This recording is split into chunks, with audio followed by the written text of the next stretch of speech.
नमस्कार दोस्तों, ये प्रेमचंद जी के नोवेल निर्मला का पार्ट 3 है। इसके पहले के 2 पार्ट मेरे चैनल पर आपको मिल जाएंगे। कल्याणी के सामने अब एक विषम समस्या आ खड़ी हुई। पति के देहांत के बाद उसे अपनी दुर्वस्था का यह पहला और बहुत ही कड़वा अनुभव हुआ। दरिद्र विधवा के लिए इससे बड़ी और क्या विपत्ति हो सकती है कि जवान बेटी सिर पर सवार हो, लड़के नंगे पांव पड़ने जा सकते हैं। चौका बर्तन भी अपने हाथ से किया जा सकता है। रूखा सूखा खाकर निर्वाह किया जा सकता है।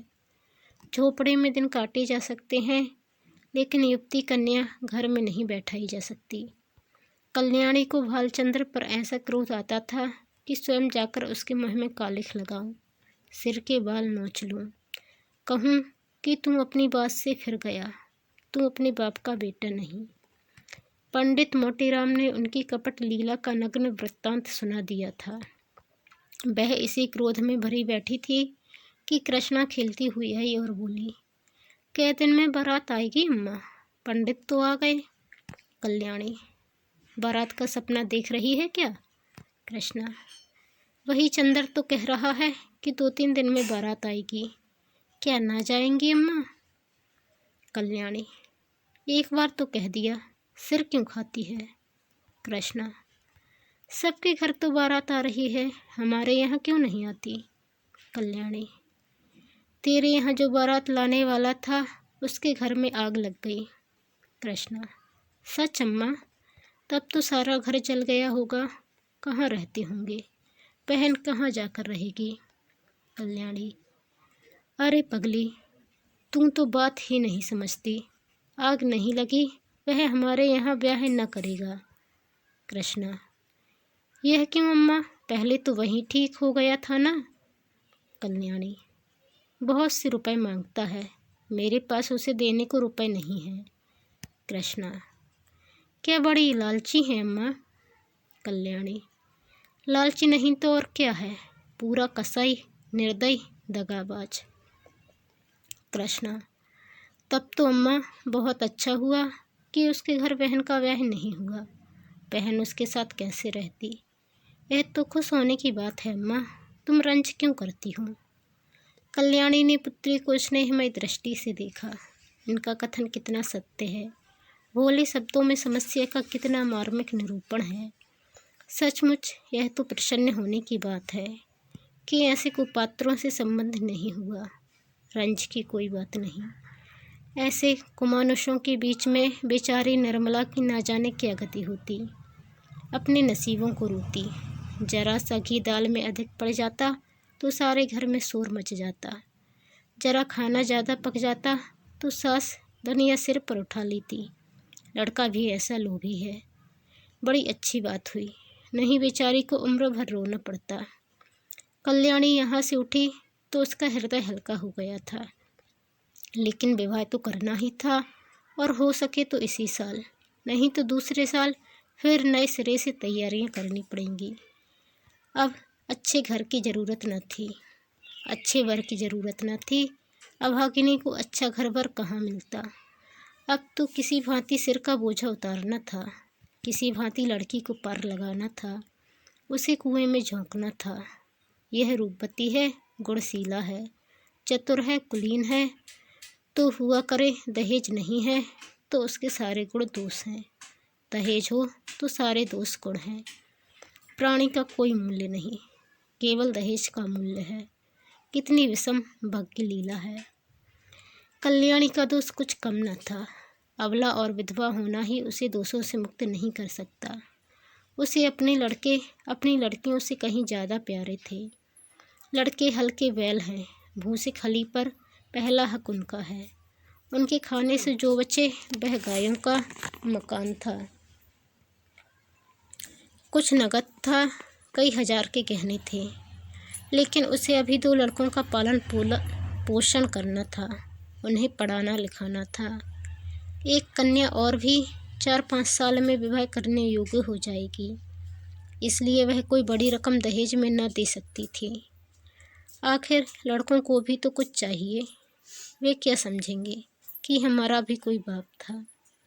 पंडित मोटेराम को लखनऊ से लौटे 15 दिन बीत चुके थे। लौटने के बाद दूसरे ही दिन से वह वर की खोज में निकले थे। उन्होंने प्रण किया था कि मैं लखनऊ वालों को दिखा दूंगा कि संसार में तुम ही अकेले नहीं हो, तुम्हारे ऐसे और भी कितने पड़े हुए हैं। कल्याणी रोज दिन गिना करती थी। आज उसने उन्हें पत्र लिखने का निश्चय किया और कलम दवात लेकर बैठी ही थी कि पंडित मोटेराम ने पदार्पण किया। कल्याणी, आइए पंडित जी, मैं तो आपको खत लिखने जा रही थी। कब लौटे? मोटेराम, लौटा तो प्रातःकाल ही था, पर इसी समय एक सेठ के यहाँ से निमंत्रण आ गया। कई दिन से तरमाल न मिले थे। मैंने कहा कि लगे हाथ यह भी काम निपटाता चलूँ। अभी उधर ही से लौटा आ रहा हूँ।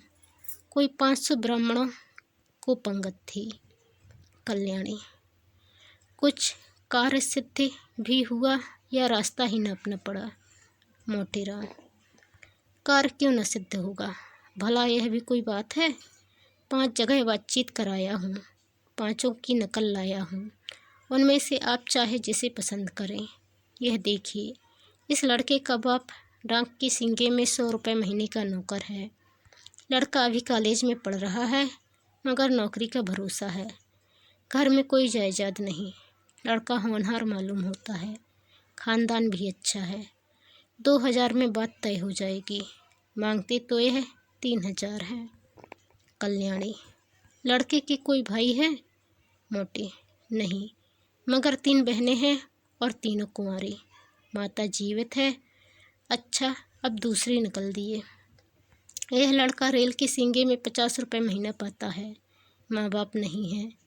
बहुत ही रूपवान, सुशील और शरीर से खूब हष्ट पुष्ट कसरती जवान है, मगर खानदान अच्छा नहीं। कोई कहता है माँ नाइन थी, कोई कहता है ठकुराइन थी। बाप किसी रियासत में मुख्तार थे। घर पर थोड़ी सी जमींदारी है, मगर उस पर कई हजार का कर्ज है। वहाँ कुछ लेना देना न पड़ेगा। उम्र कोई 20 साल होगी। कल्याणी, खानदान में दाग न होता तो मंजूर कर लेती। देखकर तो मक्खी नहीं निकली जाती। मोटे, तीसरी नकल देखिए। एक जमींदार का लड़का है। कोई 1000 सालाना नफ़ा है। कुछ खेती बाड़ी भी होती है। लड़का पढ़ लिखा तो थोड़ा ही है, कचहरी अदालत के काम में चतुर है। दुहाजू है। पहली स्त्री को मरे 2 साल हुए, उससे कोई संतान नहीं, लेकिन रहना सहन मोटा है। पीसना कूटना घर ही में होता है। कल्याणी, कुछ दहेज मांगते हैं? मोटी, इसकी कुछ न पूछिए, 4000 सुनाते हैं। अच्छा, यह चौथी नकल दिए। लड़का वकील है। उम्र कोई 35 साल होगी। 300-400 की आमदनी है। पहली स्त्री मर चुकी है, उससे 3 लड़के भी हैं। अपना घर बनवाया है, कुछ जायदाद भी खरीदी है। यहाँ भी लेन देन का झगड़ा नहीं है। कल्याणी, खानदान कैसा है? बहुत ही उत्तम, पुराने रईस हैं। अच्छा, यह 5वीं नकल दिए। बाप का छापा खाना है। लड़का पढ़ा तो BA तक है, पर उस छापे खाने में काम करता है। उम्र 18 साल की होगी। घर में प्रेस के सिवा कोई जायदाद नहीं है, मगर किसी का कर्ज सिर पर नहीं। खानदान न बहुत अच्छा है न बुरा। लड़का बहुत सुंदर और सच्चरित्र है, मगर 1000 से कम में मामला तय न होगा। मांगते तो वह 3000 हैं। अब बताइए, आप कौन सा वर पसंद करती हैं? कल्याणी, आपको सबों में कौन पसंद है? मोटे, मुझे तो 2 वर पसंद हैं। एक वह जो रेलवे में है और दूसरा जो छापे खाने में काम करता है। कल्याणी, मगर पहले के तो खानदान में आप दोस्त बताते हैं। मोटे, हाँ, यह दोस्त तो है। छापे खाने वाले को ही रहने दीजिए। कल्याणी, यहाँ 1000 देने को कहाँ से आएगा? 1000 तो आपका अनुमान है, शायद वह और मुँह फैलाएं। आप तो इस घर की दशा देख ही रहे हैं। भोजन मिलता जाए यही गनीमत है। रुपए कहाँ से आएंगे? जमींदार साहब 4000 सुनाते हैं। डाक बाबू भी 2000 का सवाल करते हैं। इनको जाने दीजिए। बस वकील साहब ही बच सकते हैं। 35 साल की उम्र भी कोई ज़्यादा नहीं। इन्हीं को क्यों ना रखिए। मोतीराम: आप खूब सोच विचार लें, मैं यूँ आपकी मर्जी का ताबेदार हूँ। जहाँ कहिएगा वहाँ जाकर टीका कराऊंगा, मगर 1000 का मुँह न देखिए। छापे खाने वाले लड़का रत्न है, उसके साथ कन्या का जीवन सफल हो जाएगा। जैसी यह रूप और गुण की पूरी है, वैसा ही लड़का भी सुंदर और सुशील है। कल्याणी: पसंद तो मुझे भी यही है महाराज, पर रुपए किसके घर से आए, कौन देने वाला है। कोई दानी? खाने वाले खा पी कर चंपत हुए, अब किसी की भी सूरत नहीं दिखाई देती, बल्कि और मुझसे बुरा मानते हैं कि हमें निकाल दिया। जो बात अपने बस के बाहर है उसके लिए हाथ ही क्यों फैलाऊं। संतान किसको प्यारी नहीं होती, कौन उसे सुखी नहीं देखना चाहता। पर जब अपना काबू भी हो, आप ईश्वर का नाम लेकर वकील साहब को टीका कराइए। आयु कुछ अधिक है, लेकिन मरना जीना विधि के हाथ है। 35 साल का आदमी बुढ़ा नहीं कहलाता। अगर लड़की के भाग्य में सुख भोगना बदा है तो जहाँ जाएगी सुखी रहेगी, दुख भोगना है तो जहाँ जाएगी दुख झेलेगी। हमारी निर्मला को बच्चों से प्रेम है, उनके बच्चों को अपना समझेगी। आप शुभ मुहूर्त देखकर टीका कराएं। निर्मला का विवाह हो गया, ससुराल आ गई। वकील साहब का नाम था मुंशी तोताराम। सांवले रंग के मोटे ताजे आदमी थे। उम्र तो अभी 40 से अधिक न थी, पर वकालत के कठिन परिश्रम ने सिल्क के बाल पका दिए थे। व्यायाम करने का उन्हें अवकाश न मिलता था। वहाँ तक कि कहीं कभी घूमने भी न जाते, इसलिए तौंद निकल आई थी। देह के स्थूल होते हुए भी आए दिन कोई न कोई शिकायत रहती थी। मंदाग्नि और बवासीर से तो उनका चिरस्थायी संबंध था, अतएव बहुत फूंक फूंक कर कदम रखते थे। उनके 3 लड़के थे। बड़ा मनसाराम 16 वर्ष का था, मंझला जियाराम 12 और सियाराम 7 वर्ष का। तीनों अंग्रेजी पढ़ते थे। घर में वकील साहब की विधवा बहन के सिवा और कोई औरत न थी, वही घर की मालकिन थी। उनका नाम था रुक्मणी और अवस्था 50 के ऊपर थी। ससुराल में कोई न था, स्थायी रीति से यहीं रहती थीं। तोताराम दंपति विज्ञान में कुशल थे। निर्मला को प्रसन्न रखने के लिए उनमें जो स्वाभाविक कमी थी, उसे वह उपहारों से पूरी करना चाहते थे। यद्यपि वह बहु ही मितव्ययी पुरुष थे, पर निर्मला के लिए कोई न कोई तोहफा रोज लाया करते। मौके पर धन की परवाह न करते थे। लड़के के लिए थोड़ा दूध आता था, पर निर्मला के लिए मेवे, मुरब्बे, मिठाइयाँ, किसी चीज़ की कमी न थी। अपनी ज़िंदगी में कभी सैर तमाशे देखने न गए थे, पर अब छुट्टियों में निर्मला को सिनेमा, सर्कस, थिएटर दिखाने ले जाते थे। अपने बहुमूल्य समय का थोड़ा सा हिस्सा उसके साथ बैठकर ग्रामोफोन बजाने में व्यतीत किया करते थे। लेकिन निर्मला को न जाने क्यों तोताराम के पास बैठने और हंसने बोलने में संकोच होता था। इसका कदाचित यह कारण था कि अब तक ऐसा ही एक आदमी उसका पिता था, जिसके सामने वह सिर झुकाकर देह चुराकर निकलती थी। अब उनकी अवस्था का एक आदमी उसका पति था।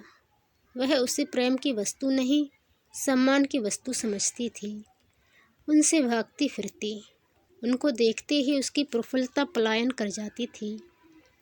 वकील साहब को दंपति विज्ञान न सिखाया था कि युवती के सामने खूब प्रेम की बातें करनी चाहिए, दिल निकाल कर रख देना चाहिए। यही उसके वशीकरण का मुख्य मंत्र है। इसलिए वकील साहब अपने प्रेम प्रदर्शन में कोई कसर न रखते थे। लेकिन निर्मला को इन बातों से घृणा होती थी, वही बातें जिन्हें किसी युवक के मुख से सुनकर उनका हृदय प्रेम से उन्मत्त हो जाता, वकील साहब के मुँह से निकलकर उसके हृदय पर सर के समान आघात करती थीं। उनमें रस ना था, उल्लास ना था, उन्माद ना था, हृदय ना था, केवल बनावट थी, धोखा था और शुष्क नीरस शब्द आडंबर। इसे इत्र और तेल बुरा न लगता, सैर तमाशे बुरे न लगते, वनाव श्रृंगार भी बुरा लगता था तो केवल तोताराम के पास बैठना। वह अपना रूप और यौवन उन्हें न दिखाना चाहती थी, क्योंकि वहाँ देखने वाली आंखें न थीं। वह उन्हें इन रसों का आस्वादन लेने योग्य न समझती थी। कली प्रभात समीर ही के स्पर्श से खिलती है, दोनों में समान सारस्य है। निर्मला के लिए वह प्रभात समीर कहाँ था। पहला महीना गुजरते ही तोताराम ने निर्मला को अपना खजांची बना लिया। कचहरी से आकर दिन भर की कमाई उसे दे देते। उनका ख्याल था कि निर्मला इन रुपयों को देखकर फूली न समाएगी। निर्मला बड़े शौक से इस पद का काम अंजाम देती, एक एक पैसे का हिसाब लिखती। अगर कभी रुपए कम मिलते तो पूछती, आज कम क्यों है। गृहस्थी के संबंध में उनसे खूब बातें करती। इन्हीं बातों के लायक वह उनको समझती थी। ज्यों ही कोई विनोद की बात उनके मुँह से निकल जाती, उसका मुँह लीन हो जाता था। निर्मला जब वस्त्र आभूषणों से अलंकृत होकर आईने के सामने खड़ी होती और उसमें अपने सौंदर्य की सुषमापूर्ण आभा देखती, तो उसका हृदय एक साथ तृण कामना से तड़प उठता था। उस वक्त उसके हृदय में एक ज्वाला सी उठती। मन में आता, इस घर में आग लगा दूं। अपनी माता पर क्रोध आता, पर सबसे अधिक क्रोध बेचारे निरपराध तोताराम पर आता। वह सदैव इस ताप से जला करती, वहाँ का सवार लद्दू टट्टू पर सवार होना कब पसंद करेगा, चाहे उसे पैदल ही क्यों न चलना पड़े। निर्मला की दशा उसी वहाँ की सवार कैसी थी। वह उस पर सवार होकर उड़ना चाहती थी, उस उल्लासमय विद्युत गति का आनंद उठाना चाहती थी। टट्टू के हिनहिनाने और कनौतियाँ खड़ी करने से क्या आशा होती।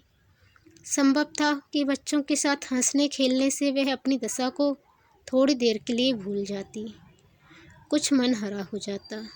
लेकिन रुक्मणी देवी लड़कों को उसके पास फटकने तक न देती, मानो वह कोई पिशाचिनी है जो उन्हें निकल जाएगी।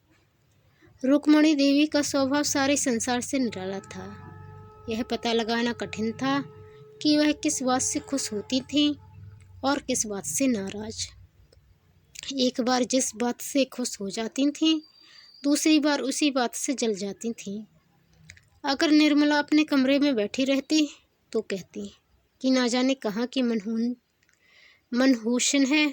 अगर वह कोठे पर चढ़ जाती या महरियों से बातें करती तो छाती पीटने लगती। ना लाज है ना शर्म, निगोड़ी ने हया भून खाई। अब क्या कुछ दिनों में बाजार में नाचेगी। जब से वकील साहब ने निर्मला के हाथ में रुपए पैसे देने शुरू किए, रुक्मणी उसकी आलोचना करने पर आरूढ़ हो गई। उन्हें मालूम होता था कि अब प्रलय होने में बहुत थोड़ी कसर रह गई है। लड़कों को बार बार पैसों की ज़रूरत पड़ती। जब तक खुद स्वामिनी थी उन्हें बहला दिया करती थी, अब सीधे निर्मला के पास भेज देती।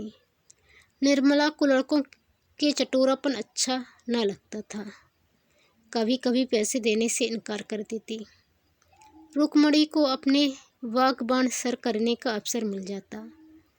अब तो मालकिन हुई है, लड़के काहे को जिएंगे। बिना माँ के बच्चे को कौन पूछे।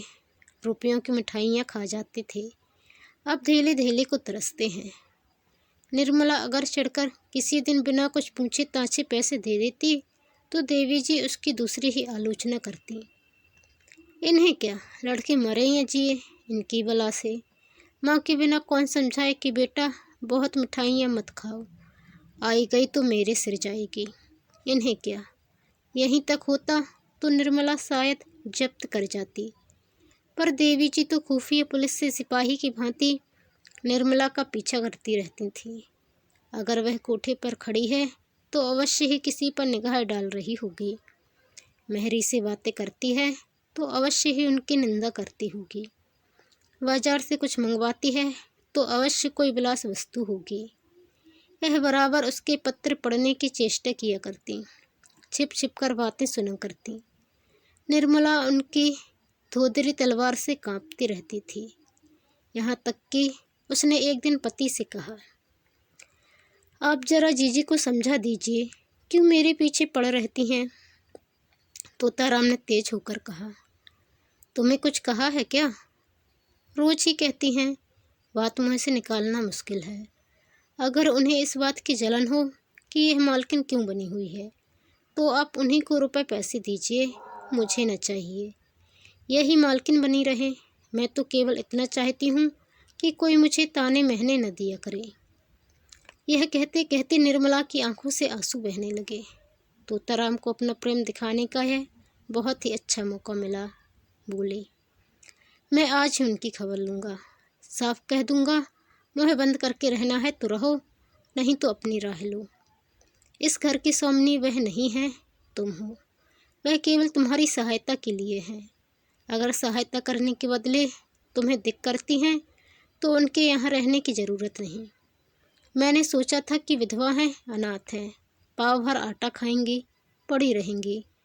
जब और नौकर चाकर खा रहे हैं तो वह तो अपनी बहन ही है। लड़कों की देखभाल के लिए एक औरत की ज़रूरत भी थी, रख लिया, लेकिन इसके यह माने नहीं कि वे तुम्हारे ऊपर शासन करें। निर्मला ने फिर कहा, लड़कों को सिखा देती हैं कि जाकर माँ से पैसे मांगे, कभी कुछ कभी कुछ। लड़के आकर मेरी जान खाते हैं, घड़ी भर लेटना मुश्किल हो जाता है। डांटती हूँ तो वह आंखें लाल पीली करके दौड़ती हैं। मुझे समझती हैं कि लड़कों को देखकर जलती हूँ। ईश्वर जानते होंगे कि मैं बच्चों को कितना प्यार करती हूँ। आखिर मेरे ही बच्चे तो हैं, मुझे उनसे क्यों जलन होने लगी? तोताराम क्रोध से कांप उठे। बोले, तुम्हें जो लड़का दिख करे उसे पीट दिया करो। मैं भी देखता हूँ कि लौंडे शरीर हो गए हैं। मनसाराम को तो मैं बोर्डिंग हाउस में भेज दूंगा, बाकी दोनों को आज ही ठीक किए देता हूँ। उस वक्त तोताराम कचहरी जा रहे थे।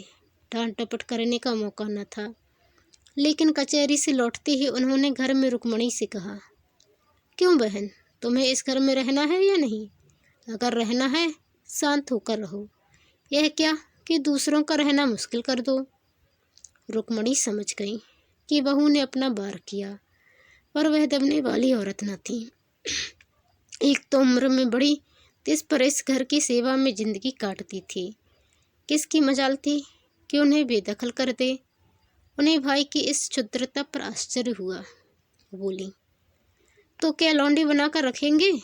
लौंडी बनकर रहना है तो इस घर की लौंडी न बनूंगी। अगर तुम्हारी यह इच्छा हो कि घर में कोई आग लगा दे और मैं खड़ी देखा करूं, किसी को बेराह चलते देखूं तो चुप साध लूं, जो जिसके मन में आए करे, मैं मिट्टी की देवी बनी रहूं, तो यह मुझसे ना होगा। यह हुआ क्या जो तुम इतना आपे से बाहर हो रहे हो? निकल गई सारी बुद्धिमानी? कल की लौंडिया चोटी पकड़कर नचाने लगी।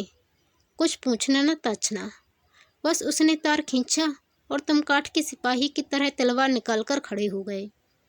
तोता, सुनता हूँ कि तुम हमेशा खुचर निकालती रहती हो, बात बात पर ताने देती हो। अगर कुछ सीख देनी हो तो उसे प्यार से, मीठे शब्दों से देनी चाहिए। तानों से सीख मिलने के बदले उल्टा और जी जलने लगता है। रुक्मणी, तो तुम्हारी यह मर्जी है कि किसी बात में ना बोलूं, यही सही। फिर यह ना कहना कि तुम घर में बैठी थी, क्यों नहीं सलाह दी? जब मेरी बातें जहर लगती हैं तो मुझे क्या, कुत्ते ने काटा है जो बोलूं? मसल है, नाटो खेती बहुरी हूँ घर, मैं भी देखूं बहुरिया कैसे कर चलाती है। इतने में सियाराम और जियाराम स्कूल से आ गए।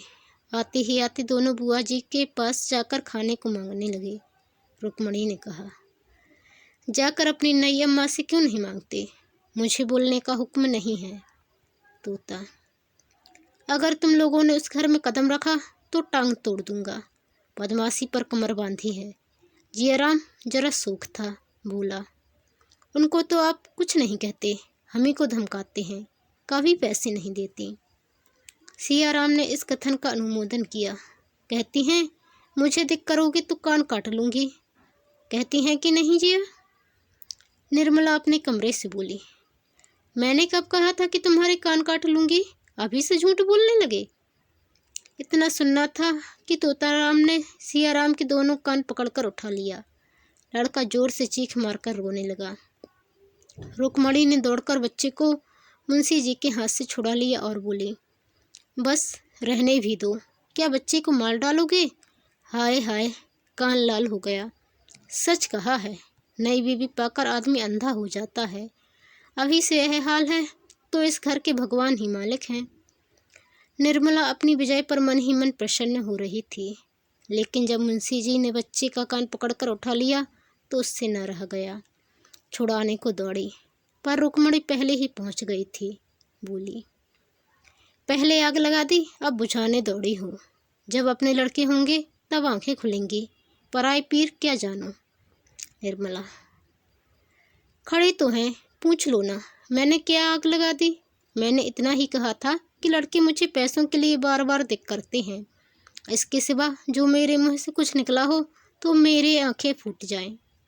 तोता, मैं खुद इन लौंडों की शरारत देखा करता हूँ, अंधा थोड़े ही हूँ। तीनों जिद्दी और शरीर हो गए हैं। बड़े मियाँ को तो मैं आज ही हॉस्टल में भेजता हूँ। रुक्मणी, अब तक तुम्हें इनकी कोई शरारत न सूझी थी? आज आंखें क्यों इतनी तेज हो गई? तोताराम, तुम्ही ना इन्हें इतना सूख कर रखा है। रुक्मणी, तो मैं ही विष की गांठ हूँ, मेरे ही कारण तुम्हारा घर चौपट हो रहा है। लो, मैं जाती हूँ, तुम्हारे लड़के हैं, मारो चाहे काटो, ना बोलूँगी। यह कहकर वह वहाँ से चली गई। निर्मला बच्चे को रोते देखकर बेहाल हो उठी। उसने उसे छाती से लगा लिया और गोद में लिए हुए अपने कमरे में लाकर उसे चुमकारने लगी, लेकिन बालक और भी सिसक सिसक कर रोने लगा। उसका अबोध हृदय इस प्यार में वह मात्र स्नेह न पाता था जिससे देव ने उसे वंचित कर दिया था। यह वात्सल्य न था, केवल दया थी।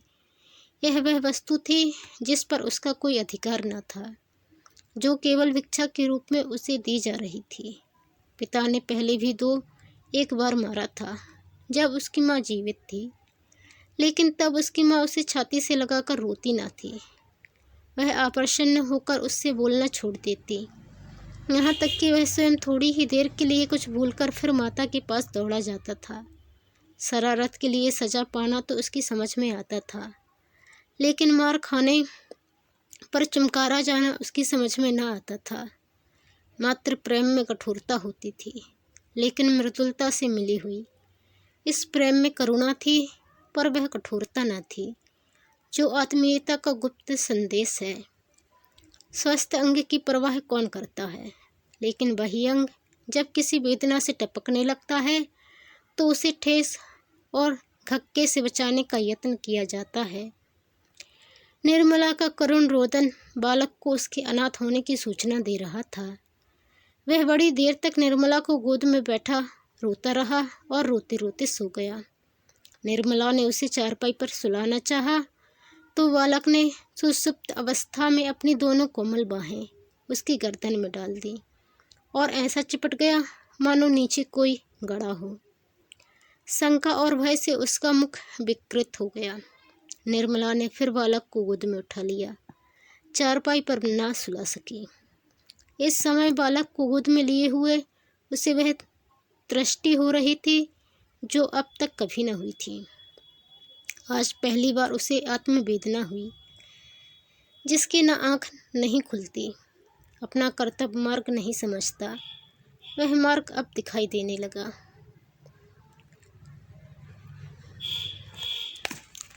उस दिन अपने प्रगाढ़ प्रणय का सबल प्रमाण देने के बाद मुंशी तोताराम को आशा हुई थी कि निर्मला के मर्म स्थल पर मेरा सिक्का जम जाएगा, लेकिन उनकी यह आशा लेशमात्र भी पूरी न हुई। बल्कि पहले तो वह कभी कभी उनसे हंसकर बोला भी करती थी, अब बच्चों ही के लालन पालन में व्यस्त रहने लगी। जब घर आते बच्चों को उसके पास बैठे पाते, कभी देखते कि उन्हें ला रही है, कभी कपड़े पहना रही है, कभी कोई खेल खिला रही है और कभी कोई कहानी कह रही है। निर्मला का तृषित हृदय प्रणय की ओर से निराश होकर इस अवलंबी ही को गनीमत समझने लगा।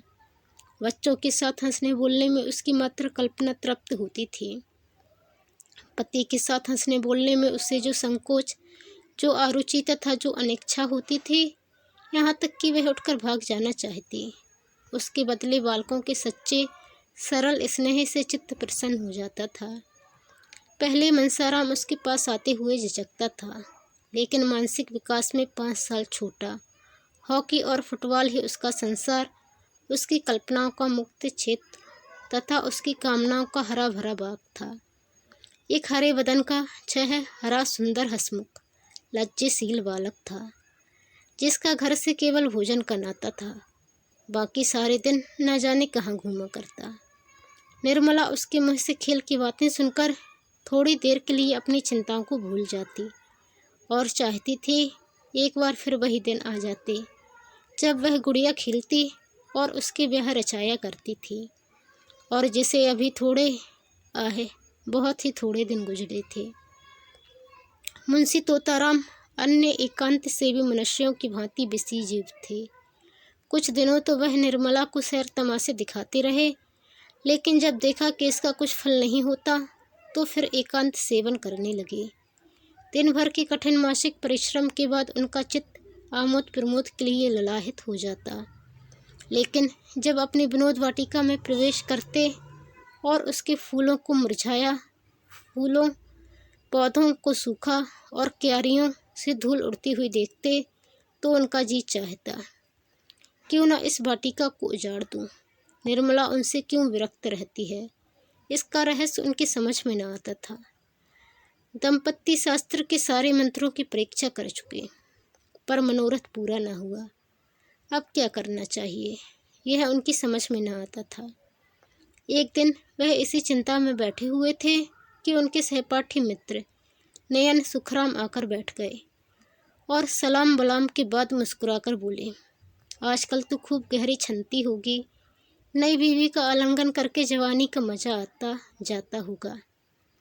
बड़े भगवान हो भाई, रूठी हुई जवानी को मनाने का इससे अच्छा कोई उपाय नहीं कि नया विवाह हो जाए। यहाँ तो जिंदगी बवाल हो रही है। पत्नी जी इसी बुरी तरह चिमटी हैं कि किसी तरह पिंड ही नहीं छोड़ती। मैं तो दूसरी शादी की फिक्र में हूँ। कहीं डौल हो तो ठीक ठाक कर दो। दस्तूरी में एक दिन तुम्हें उसके हाथ के बने हुए पान खिला देंगे। तोताराम ने गंभीर भाव से कहा, कहीं ऐसी हिमाकत न कर बैठना, नहीं तो पछताओगे। लौंडियाँ तो लौंडों से ही खुश रहती हैं। हम तुम अब उस काम के नहीं रहे। सच कहता हूँ, मैं तो शादी करके पछता रहा हूँ। बुरी बला गले पड़ी। सोचा था 2-4 साल और जिंदगी का मजा उठा लूँ, पर उल्टी आते गले पड़ी। नयन सुख, तुम क्या बातें करते हो? लौंडियों को पंजों में लाना क्या मुश्किल बात है? जरा सैर तमाशे दिखा दो, उनके रूप रंग की तारीफ कर दो, बस रंग जम गया। तोता, यह सब कुछ कर धर के हार गया। नयन, अच्छा, कुछ इत्र तेल फूल पत्ते चाट वाट का भी मजा चखाया? तोता, अजी यह सब कर चुका। दंपत्ति शास्त्र के सारे मंत्रों का इम्तिहान ले चुका, सब कोरी गप्पे हैं। नयन, अच्छा तो अब मेरी एक सलाह मानो, जरा अपनी सूरत बनवा लो। आजकल यहाँ एक बिजली के डॉक्टर आए हुए हैं जो बुढ़ापे के सारे निशान मिटा देते हैं। क्या मजाल कि चेहरे पर एक झुर्रियाँ या सिर का बाल पका रह जाए। ना जाने क्या जादू कर देते हैं कि आदमी का चूल्हा ही बदल जाता है। तोता, फीस क्या लेते हैं? नयन, फीस तो सुना है शायद 500 रुपये। तोता, अजी कोई पाखंडी होगा, बेवकूफ़ों को लूट रहा होगा। कोई रोगन लगाकर 2-4 दिन के लिए जरा चेहरा चिकना कर देता होगा। इश्तिहारी डॉक्टरों पर तो अपना विश्वास ही नहीं। 10-5 की बात होती तो कहता, जरा दिल लगी ही सही। 500 रुपये बड़ी रकम है। नयन, तुम्हारे लिए 500 रुपये कौन बड़ी बात है? 1 महीने की आमदनी है। मेरे पास तो भाई 500 रुपये होते तो सबसे पहला काम यही करता। जवानी की 1 घंटे की कीमत 500 रुपये से कहीं ज़्यादा है। तोता, अजी कोई सस्ता नुस्खा बताओ, कोई फ़कीरी जड़ी बूटी जो कि बिना हर्र फिटकरी के रंग चीखा हो जाए। बिजली और रेडियम बड़े आदमियों के लिए रहने दो, उन्हीं को मुबारक हो। नयन। तो फिर रंगीलेपन का सॉन्ग रचो। यह ढीला ढाला कोट फेंको, तंजीब की चुस्त अचकन हो, चुन्नटदार पजामा, गले में सोने की जंजीर पड़ी हुई, सिर पर जयपुरी साफा बांधा हुआ, आंखों में सुरमा और बालों में हिना का तेल पड़ा हुआ। तौंद का पिचकना भी जरूरी है। दोहरा कमरबंद बांधे। जरा तकलीफ तो होगी, पर अचकन सज उठेगी। हिजाब मैं ला दूंगा। 150 गजलें याद कर लो और मौके मौके से शेर पड़ी। बातों में रस भरा हो, ऐसा मालूम हो कि तुम्हें दीन और दुनिया की कोई फिक्र नहीं है। बस जो कुछ है प्रीतमा ही है। जवामर्दी और साहस के काम करने का मौका ढूंढते रहो। रात को झूठ मूठ शोर करो, चोर चोर, और तलवार लेकर अकेले पिल पड़ो। हाँ, जरा मौका देख लेना। ऐसा ना हो कि सचमुच कोई चोर आ जाए और तुम उसके पीछे दौड़ो, नहीं तो सारी कलई खुल जाएगी और मुफ्त के उल्लू बनोगे। उस वक्त तो जवामर्दी इसी में है कि दम साधे खड़े रहो, जिससे वह समझे कि तुम्हें खबर ही नहीं हुई। लेकिन ज्यों ही चोर भाग खड़ा हो, तुम भी उछलकर बाहर निकलो और तलवार लेकर कहाँ कहाँ कहते दौड़ो। ज़्यादा नहीं, 1 महीना मेरी बातों का इम्तिहान करके देखो। अगर वह तुम्हारी दम न भरने लगे तो जो जुर्माना कहो वह दूँ। तोताराम ने उस वक्त तो यह बातें हंसी में उड़ा दी, जैसा कि एक व्यवहार कुशल मनुष्य को करना चाहिए था। लेकिन इसमें कि कुछ बातें उसके मन में बैठ गईं। उनका असर पड़ने में कोई संदेह न था। धीरे धीरे रंग बदलने लगे, जिसमें लोग खटक न जाएं।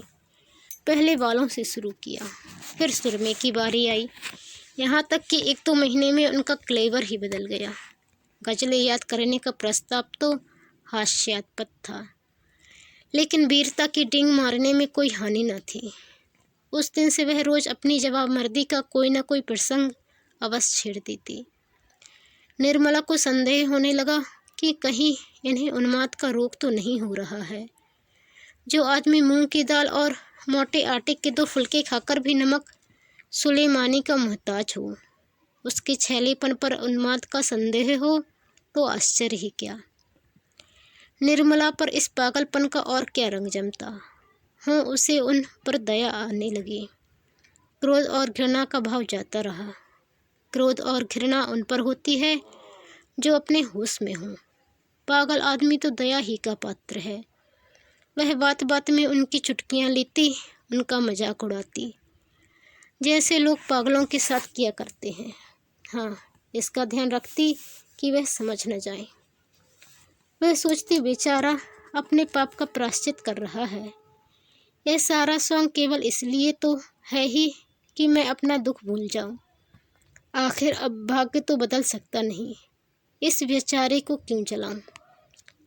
एक दिन रात को 9 बजे तोताराम बांके बने हुए सैर करके लौटे तो निर्मला से बोले, आज 3 चोरों से सामना हो गया। जरा सिपुर की तरफ चला गया था, अंधेरा था ही। ज्यों ही रेल की सड़क के पास पहुंचा तो 3 आदमी तलवार लिए हुए न जाने किधर से निकल पड़े। यकीन मानो, तीनों काले देव थे। मैं बिल्कुल अकेला, पास में सिर्फ यह छड़ी थी। उधर तीनों तलवार बांधे हुए। होश उड़ गए। समझ गया कि जिंदगी का यहीं तक साथ था। मगर मैंने भी सोचा, मरता ही हूँ तो वीरों की मौत क्यों न मरूं। इतने में एक आदमी ने ललकार कर कहा, रख दे तेरे पास जो कुछ हो और चुपके से चला जा। मैं छड़ी संभाल कर खड़ा हो गया और बोला, मेरे पास तो सिर्फ यह छड़ी है और इसका मूल्य 1 आदमी का सिर है। मेरे मुंह से इतना निकलना था कि तीनों तलवार खींचकर मुझ पर झपट पड़े और मैं उनके वारों को छड़ी पर रोकने लगा। तीनों झल्ला झल्ला कर वार करते थे। खटाके की आवाज़ होती थी और मैं बिजली की तरह झपटकर उनके तारों को काट देता था।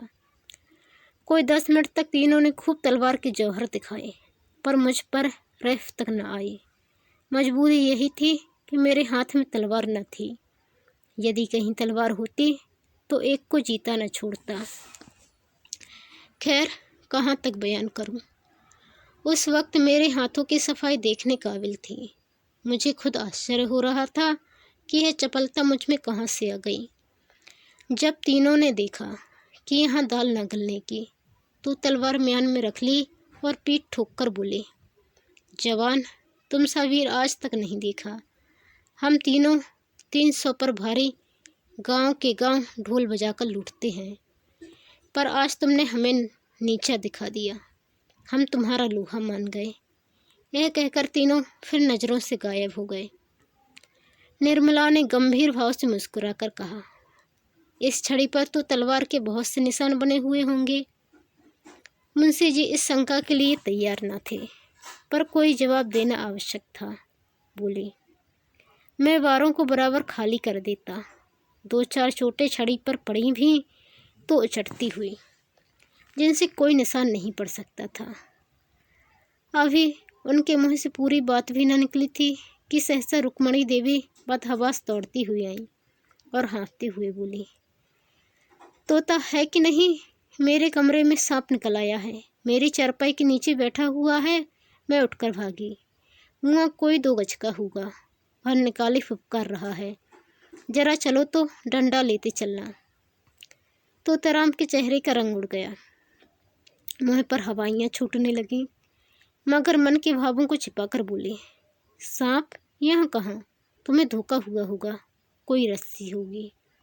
रुक्मणी, अरे मैंने अपनी आँखों देखा है, जरा चलकर देख लो ना। हैं मर्द होकर डरते हो? मुंशी जी घर से तो निकले, लेकिन बरामदे में फिर ठटक गए। उनके पाँव ही न उठते थे। कलेजा धड़ धड़ कर रहा था। सांप बड़ा क्रोधी जानवर है, कहीं काट ले तो मुफ्त में प्राण से हाथ धोना पड़े। बोले, डरता नहीं हूँ, सांप ही तो है, शेर तो नहीं। मगर सांप पर लाठी नहीं असर करती। जाकर किसी को भेजूं, किसी के घर से भाला लाए। यह कहकर मुंशी जी लपके हुए बाहर चले गए। मनसाराम बैठा खाना खा रहा था।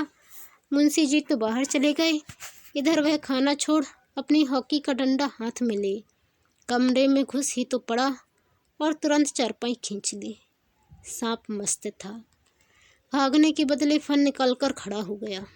मनसाराम ने चटपट चारपाई की चादर उठाकर सांप के ऊपर फेंक दी और ताबड़तोड़ 3-4 डंडे कसकर जमाए। सांप चादर के अंदर तड़प कर रह गया। तब उसे डंडे पर उठाए हुए बाहर चला। मुंशी जी कई आदमियों को साथ लिए चले आ रहे थे। मनसाराम को सांप लटकाए आते देखा तो सहसा उनके मुख से चीख निकल पड़ी, मगर फिर संभल गए और बोले, मैं तो आ ही रहा था, तुमने क्यों जल्दी की? दे दो, कोई फेंक आए। यह कहकर बहादुरी के साथ रुक्मणी के कमरे के द्वार पर जाकर खड़े हो गए और कमरे को खूब देखभाल कर ऊंचो परताव देते हुए निर्मला के पास जाकर बोले, मैं जब तक आऊं जाऊं मनसाराम ने मार डाला। बेसमझ लड़का डंडा लेकर दौड़ पड़ा। सांप हमेशा भाले से मारना चाहिए, यही तो लड़कों में ऐब है। मैंने ऐसे ऐसे कितने सांप मारे हैं। सांपों को खिला खिला कर मारता हूँ, कितनों ही को मुट्ठी से पकड़कर मसल दिया है। रुक्मणी ने कहा, जाओ भी, देख ली तुम्हारी मर्दानगी। मुंशी जी झेंप कर बोले, अच्छा जाओ, मैं डरपोक ही सही, तुमसे कुछ इनाम तो नहीं मांग रहा हूँ। जाकर महाराज से कहा, खाना निकालो। मुंशी जी तो भोजन करने गए और निर्मला द्वार की चौखट पर खड़ी सोच रही थी, भगवान, क्या इन्हें सचमुच कोई भीषण रोग हो रहा है? क्या मेरी दशा को और भी दारुण बनाना चाहते हो? मैं इनकी सेवा कर सकती हूँ, सम्मान कर सकती हूँ, अपना जीवन इनके चरणों पर अर्पण कर सकती हूँ, लेकिन वह नहीं कर सकती जो मेरे किए नहीं हो सकता। अवस्था का भेद मिटाना मेरे बस की बात नहीं। आखिर यह मुझसे क्या चाहते हैं? समझ गई। आहे, यह बात पहले ही नहीं समझी थी, नहीं तो इनको क्यों इतनी तपस्या करनी पड़ती, क्यों इतने सौंग भरने पड़ते। तो दोस्तों, ये था निर्मला का पार्ट 3। इससे आगे की कहानी पार्ट 4 में आएगी, जो आपको मेरे चैनल पर मिल जाएगी। तो चैनल को सब्सक्राइब कर बेल आइकन को क्लिक कर लें। और वीडियो को लाइक व शेयर कर दें। धन्यवाद।